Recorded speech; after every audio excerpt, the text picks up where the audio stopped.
ठीक है बच्चों, आज हमने चैप्टर 11 पढ़ा जिसमें एक कहानी थी एक चूहे और एक शेर की। किस तरह से चूहे और शेर की लास्ट में दोस्ती हुई सबसे लास्ट में। अब हम इसके क्वेश्चन आंसर करेंगे। तो सबसे पहले वाला जो सवाल है उसमें है पढ़ें और समझें। इसमें केवल आपको पढ़ना है, इसको समझने की कोशिश करना है। जैसे फुदकना, गिड़गिड़ाना, बांधना, पहाड़, दोस्त, 5 वर्ड दिए हुए हैं। आप घर जाकर के इनको पढ़ने की प्रैक्टिस करना। अगला है रिक्त स्थान भरें। आपको कुछ रिक्त स्थान दिए हुए हैं और ऊपर 5 वर्ड दिए गए हैं। उन 5 वर्ड में से आपको एक एक वर्ड सब इस रिक्त स्थानों के लिए सेलेक्ट करके और फिल करना है। 5 वर्ड कौन कौन से हैं? जाल, शेर, फुदकने, दांतों और चूहा। इन 5 में से आएंगे सब खालिस्तान में, इनके अलावा कोई और वर्ड नहीं आएगा। तो सबसे पहला है चूहा शेर के शरीर पर चढ़कर, उसके बाद स्पेस लगा। तो चूहा शेर के शरीर पर चढ़ करके क्या करने लगा? बोलना नहीं है किसी को, आ रहा हो। चूहा शेर के शरीर पर चढ़कर फुदकने लगा। तो पहले वाले स्पेस के अंदर क्या भरेंगे हम? फुदकने। दूसरा देखो, चूहे ने गिड़गिड़ाते हुए, फिर इसके बाद स्पेस से कहा। चूहे ने ऐसे हाथ जोड़ के डरते हुए किससे कहा था? शेर से। किससे कहा था? ठीक है। तो सेकंड वाले स्पेस में क्या फिल करेंगे हम? थर्ड वाला भला, उसके बाद स्पेस। पहले कोई नहीं बोलेगा, पूरा कंप्लीट पढ़ने देना एक बार। भला स्पेस उसके किस काम आ सकता है। कहानी में शेर ने एक समय सोचा था ना किसके लिए? क्या आएगा थर्ड वाले में? चूहा। थर्ड वाले स्पेस में क्या आएगा? चूहा। और ऐसा किसने सोचा था उसके लिए? शेर ने। शेर ने सोचा था कि मैं इतना मोटा ताजा और इतना तगड़ा जानवर और चूहा छोटा सा, तो ये मेरे क्या काम आएगा, ऐसा शेर ने सोचा था। तो थर्ड वाले ब्लैंक के अंदर क्या आएगा? चूहा। भला चूहा उसके किस काम आ सकता है, ऐसा शेर ने सोचा था। तो इसमें फिल करेंगे चूहा। थर्ड वाले में क्या फिल करेंगे? चूहा। देखो रिपीट कर रहे हैं। सबसे पहले खालिस्तान में आएगा फुदकने, दूसरे में आएगा चूहे ने गिड़गिड़ाते हुए शेर से कहा, शेर आएगा दूसरे में, और तीसरे में आएगा चूहा। भला चूहा उसके किस काम आ सकता है। अगला खालिस्तान देखो, इसमें 2 स्पेस दिए हुए हैं क्वेश्चन नंबर 4 में। चूहे ने, फिर इसके बाद ब्लैंक से ब्लैंक को काटकर शेर को आजाद कर दिया। किसको काटा? चूहे ने जाल। और किससे काटा? दांतों से। तो पहले खालिस्तान में आएगा दांतों से। पहले खालिस्तान में क्या आएगा? दांतों। क्या आएगा? दांतों। और लास्ट सेकंड वाले में क्या आएगा? जाल को काटकर। दांतों से चूहे ने किसको काटा था? आगे है बेटा क्वेश्चन नंबर 3। अरे बात करने की किसकी आवाज आ रही है बेटा? Don't talk.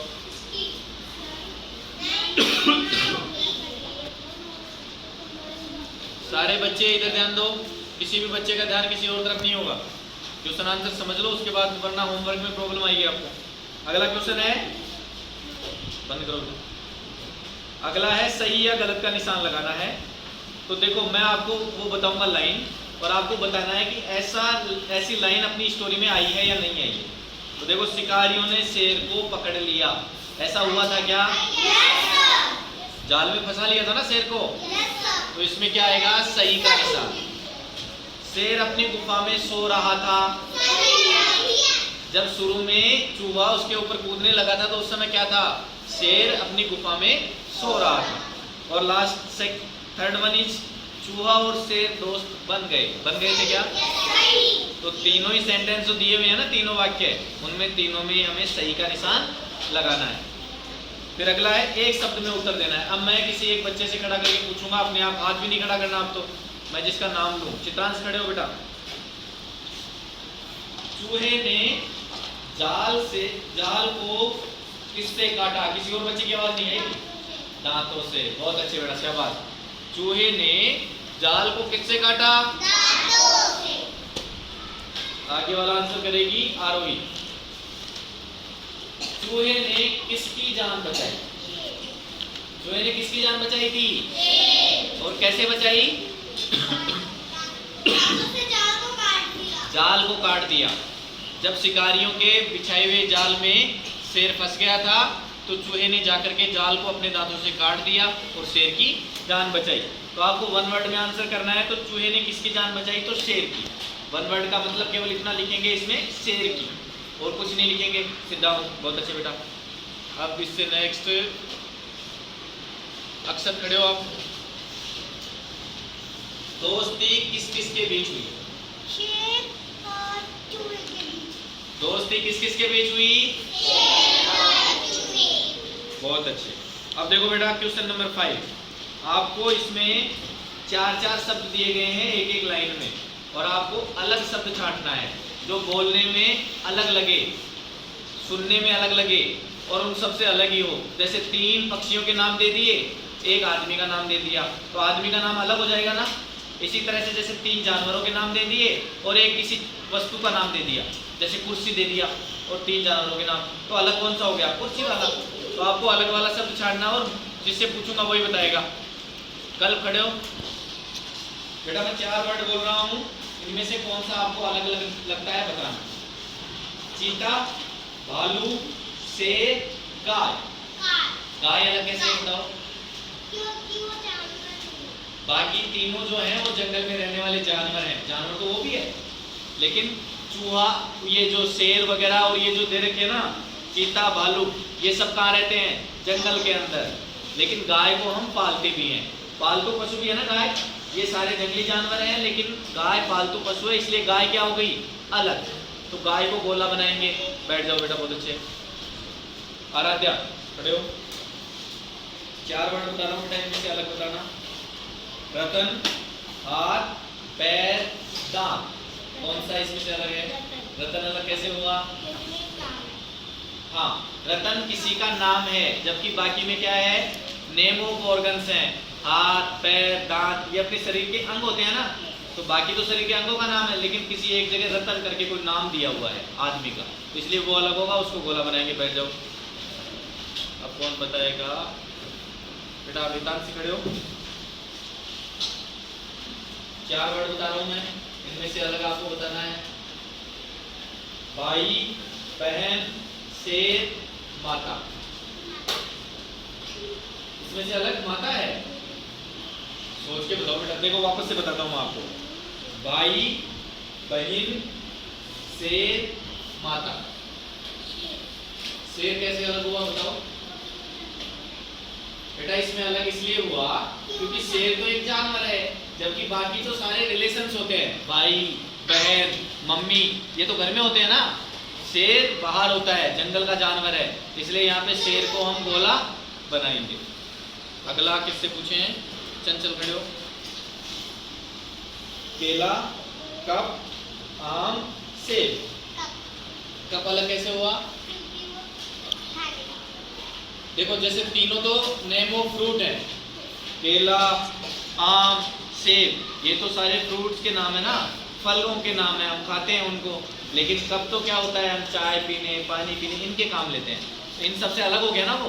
कप को खाते थोड़ी हो, फ्रूट्स को हम खाते हैं, तो इसलिए यहाँ पे अलग कौन सा होगा?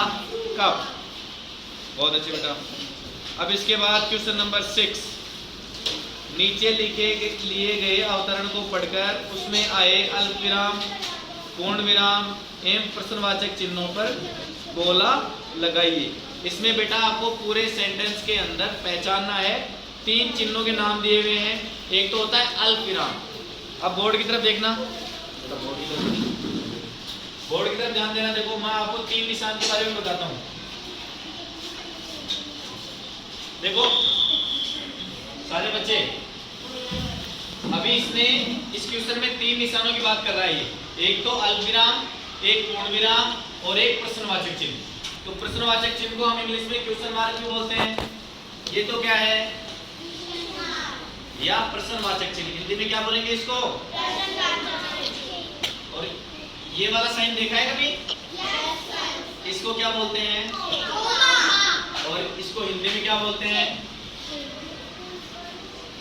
हिंदी में भी याद होना चाहिए बेटा।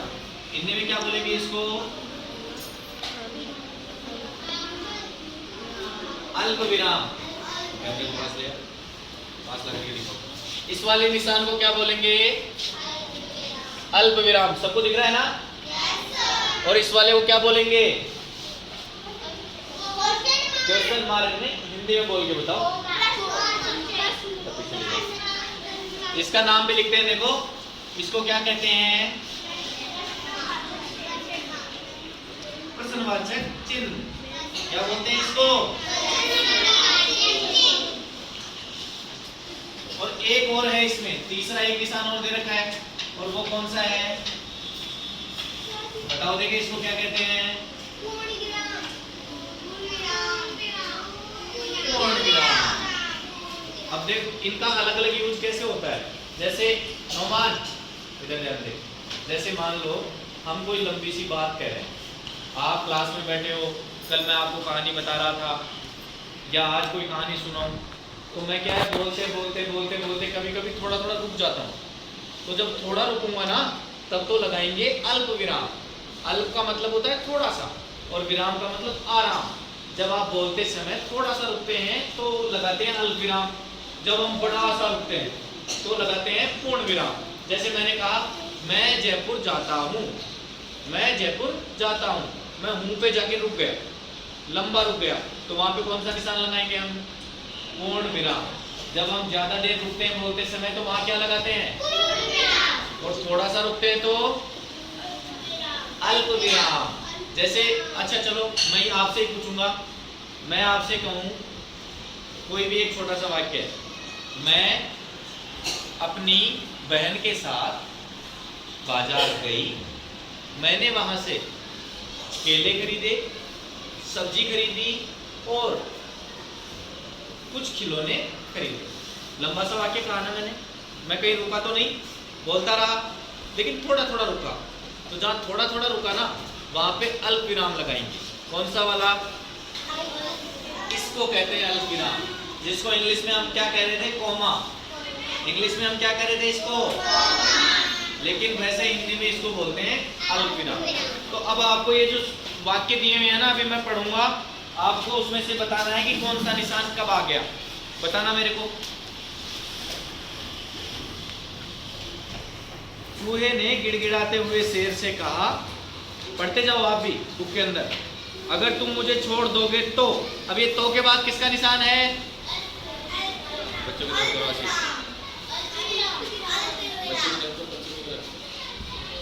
किसका निशान है ये? ठीक है, फिर आगे पढ़ो। मैं भी एक दिन तुम्हारे काम आऊंगा, उसके बाद कौन सा निशान है? पूर्ण विराम। देखो मैंने बोर्ड पे आपको बता रखा है ना, लंबा सा सीधा डंडा क्या कहलाता है? पूर्ण विराम। फिर आगे देखो, देखें, शेर यह सुनकर हंस पड़ा, उसके बाद कौन सा निशान है? पूर्ण विराम। इंग्लिश में क्या बोलते हैं इसको? Full stop. इंग्लिश में क्या बोलेंगे? Full stop. और हिंदी में क्या बोलेंगे? पूर्ण विराम। शेर ने चूहे से कहा, भला तुम मेरे किस काम आ सकते हो, इसके बाद कौन सा निशान है? प्रश्नवाचक चिन्ह। आरोही ने सही बताया। इसके बाद कौन सा है? प्रश्न। तो आपको बेटा इन पे गोले लगाने हैं, जहाँ पे अल्प विराम, पूर्ण विराम और प्रश्नवाचक चिन्ह आए हैं ना, जहाँ पे कॉमा, फुल स्टॉप और क्वेश्चन मार्क आए हैं, वहां आपको सर्किल करना है पेंसिल से। समझ गए? अब ये कैसे करोगे? इसको पहले पूरे सेंटेंस को आप लिखोगे किताब, अपनी जो भी नोटबुक है ना होमवर्क वाली, उसके अंदर। फिर ये जो निशान है वो भी इसकी तरह लगाओगे, जैसे इसमें लगा रखे हैं सारे निशान, वैसे की वैसे सारे चिन्ह वैसे की वैसे लगाओगे। और जब सारे लगा लोगे, उसके बाद उसमें से अल्प विराम, पूर्ण विराम और प्रश्नवाचक चिन्ह छांट छांट करके गोला लगाओगे। अब इसमें कितने, देखिए एक गिन करके कौन बताएगा इसमें कितने अल्प विराम आए हैं? आरोही बताओ गिन के जल्दी से। इस पूरे जो गद्यांश है ना छोटा सा 3-4 लाइनों का, उसमें अल्प विराम कितने आए बेटा? गिन के बताओ। केवल कितने आए हैं? एक आया है। सबसे पहली वाली लाइन के लास्ट में देखो आप, केवल एक ही आया है। उसके अलावा बैठो आप। अब मेरे को पूर्ण विराम के बारे में बताएगा कार्तिक। कितने पूर्ण विराम है बेटा उस पूरे गद्यांश में?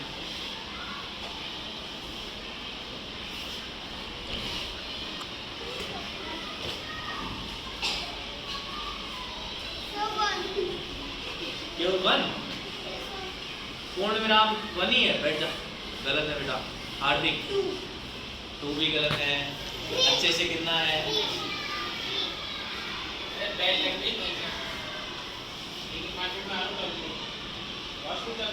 ओके हाँ 3 बेटा सही आंसर है 3। ढंग से देखो, एक तो देखो इसके बाद है आऊंगा के बाद, हंस पड़ा के बाद, और सबसे लास्ट में देखो उसको भी तो गिनोगे, तो कितने हो गए 3। अरे 3 पूर्ण विराम आए हैं। और क्वेश्चन मार्क कितने आए हैं 1। कितने आया है केवल 1। तो इनको गोला बनाना, सबको सर्किल करना है इन पे। फिर अगला है सुंदर लेख लिखें, तो इसको आप कर भी सकते हो, और वैसे भी आप तो करते ही हो सुंदर लेख व्हाइट पेज में, तो आप इस क्वेश्चन को छोड़ भी सकते हो। तो ये इस तरह से कंप्लीट हो गया। कल सबके होमवर्क होना चाहिए, ठीक है बच्चों।